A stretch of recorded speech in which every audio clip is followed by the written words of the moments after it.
के बाद में आ गया तो उस स्थिति में क्या करते हैं, सबसे पहले तो ऋतु संधि प्राप्त होती है, विसर्ग को उठाकर विसर्ग के स्थान पर रह करते हैं।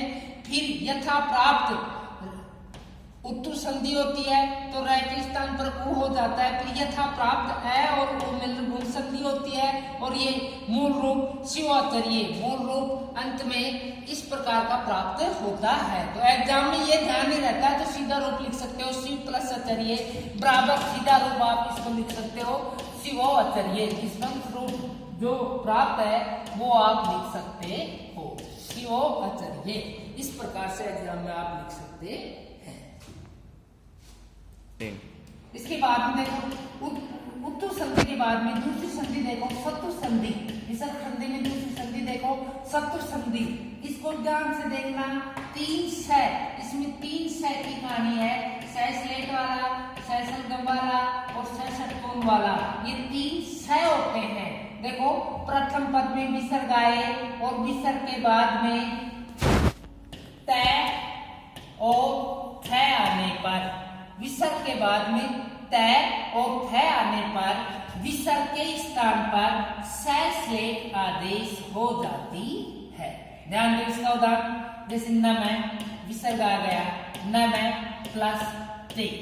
देखो विसर्ग के बाद में तय और थ, कैसे तलवार थ से थर, इनमें से कुछ आने पर विसर्ग के स्थान पर स आदेश हो जाता है। कौन सा स आदेश होगा, बस यही ध्यान रखना, 3 स हैं ब्रह्म की स्थिति में। तो विसर्ग देखो, विसर्ग के बाद में तय और थ देखो तो फिर स स्लेट वाला स आदेश हो जाएगा। जैसे नमः प्लस तय नमस्ते, इस प्रकार से थ आने पर भी, यहाँ थ आने पर भी स आदेश होगा। अब नंबर 2 की बात करते हैं। ये स कब आदेश होगा, यहाँ पर ध्यान दो, स स्लेट वाला स आदेश कब होगा, विसर्ग और विसर्ग के बाद में च और छ आने पर, च और छ आने पर, विसर्ग के बाद में च और छ आने पर विसर्ग के स्थान पर स सलगम वाला स आदेश हो जाता है। उदाहरण ध्यान दे, पुनः विसर्ग प्लस च आ गया तो सत्तु संधि हो गई। अब सत्तु संधि का कार्य क्या है, सत्तु संधि का कार्य है विसर्ग के स्थान पर कौन सा से आदेश करना, स सरगम वाला स आदेश करना। ध्यान दें, इस प्रकार से आप स आदेश करेंगे और यहाँ पर छ आने पर भी आप स आदेश करेंगे। अब स षटकोण का नंबर लेते हैं, 3 नंबर पर आओ। स षटकोण, स षटकोण का आदेश होती है, ध्यान देना, विसर्ग आए और विसर्ग के बाद में तय थ आने पर स स्लेट, च और छ आने पर स षटकोण और विसर्ग के बाद में तय और थ आने पर, तय और थ आने पर विसर्ग के स्थान पर स षटकोण वाला स आदेश हो जाता है। अब ध्यान दे, जैसे उदाहरण देखो, धनु प्लस टंकार, ये उदाहरण है। अब देखो विसर्ग आ गया, विसर्ग के बाद में तय आ गया और तय आने पर स षटकोण वाला स आदेश करेंगे।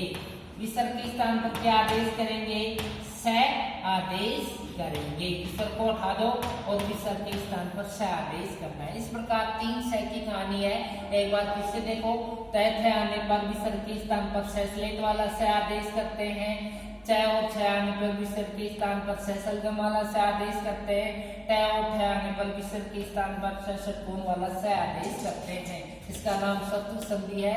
ये विसर्ग संधि का प्रकार है। अब आगे देखो ऋतु संधि। अगला विसर्ग संधि का प्रकार है ऋतु संधि।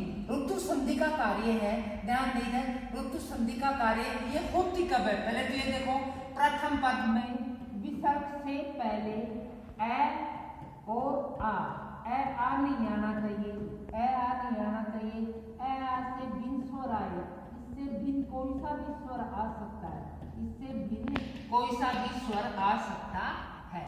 और विसर्ग के बाद में 345 किसी भी वर्ग का तीसरा, चौथा, पांचवा वर्ण या है, यह, रे, ले, व, इनमें से कोई एक आए। देखो इसकी पहचान, सबसे पहले इधर ध्यान दें, 1 नंबर पर विसर्ग आए, प्रथम पद में विसर्ग संधि है तो विसर्ग से पहले ऐ से अनार और आ से आम नहीं आना चाहिए।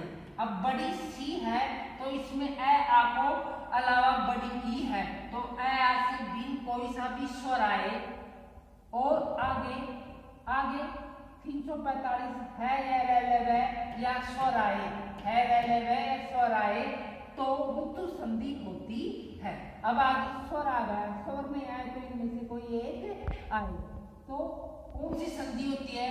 ऋतु संधि। ऋतु संधि का कार्य है विसर्ग के स्थान पर रै आदेश करना। अब इधर ध्यान दे, ये विसर्ग है, इस विसर्ग को हटा देंगे और विसर्ग के स्थान पर क्या आदेश कर देंगे? रै।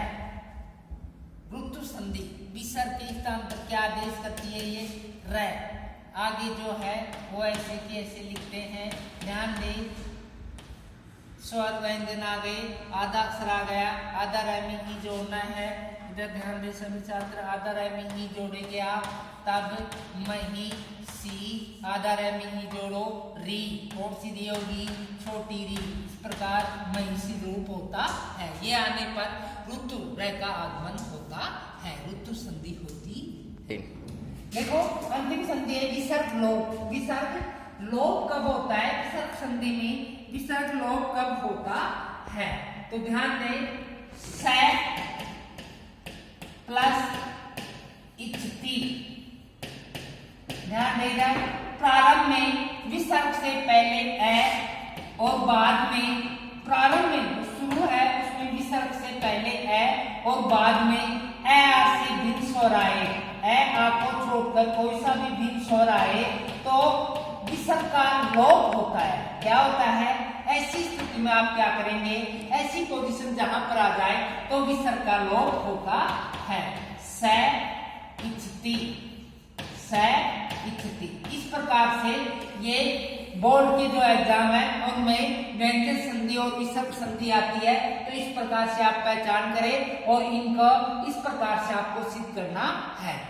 यह एक संजीवनी सीरीज है, छात्रों के लिए एग्जाम से पहले रामबाण की तरह सिद्ध होने वाली है। एग्जाम से पहले आप ध्यान रखना किस प्रकार से क्या करना है। अगर चैनल पर आप नए हो तो चैनल को सब्सक्राइब करें और छात्रों को बताएं, और वीडियो को अगर आपको पसंद आ रहा है तो लाइक करें। इस प्रकार से संजीवनी सीरीज चल रही है, तो आप प्रत्येक दिन नई नई संजीवनी सीरीज, संधि, समास, प्रत्यय, पाठों के रूप, अनेक प्रकार की सीरीज, तो प्रतिदिन आप इस प्रकार से देखें और चैनल को सब्सक्राइब करें।